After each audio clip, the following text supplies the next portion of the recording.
আছে 10 জন। এই বেশ কম কেন? বাকিরা কই হারায় গেল? বলবেন হুজুর কিছু তো অন্য মাদ্রাসায় চলে গেছে। আরে কিছু অন্য মাদ্রাসায় গেছে তো কিছু তো আবার অন্য মাদ্রাসা থেকে এসেছেও। ওই প্লাস মাইনাস করলে সার্বিক হিসাব এটাই দাঁড়াবে।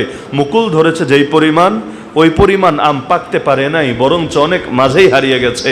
সুতরাং খালি মুকুল হয়েন না, খালি ছোট আম হয়েন না, খালি কাঁচা আম হয়েন না, বরং এই পথে যখন এসেছেন কামেল হওয়ার নিয়ত রাখেন ইনশাআল্লাহ।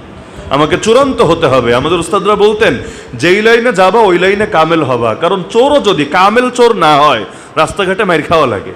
কি জানেন না? ড্রাইভার যদি কামেল ড্রাইভার না হয় নিজেও মরে আর একজনরাও মারে। তো যেই লাইনে যাবা কামেল হবা। তো এলেমের লাইনেও আধা মোল্লা যদি হয়, আধা মোল্লা বুঝেন?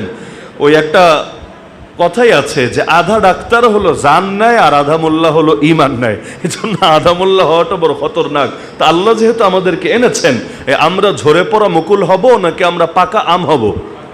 ইনশাআল্লাহ সুম্মা ইনশাআল্লাহ ঝরে যায় না। আল্লাহর কাছে দোয়া করবেন আর নিজের দিক থেকেও হিম্মত রাখবেন। হ্যাঁ, বাধা আসবেই, পারিবারিক সমস্যা, আর্থিক সমস্যা, রোগ ব্যাধির সমস্যা, জিন্নাতের সমস্যা, কতজনের যে কত সমস্যা আসবেই।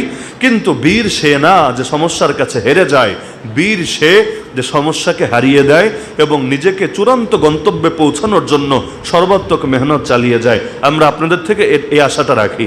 ঝরে যাবেন কি? ঝরে যাবেন না?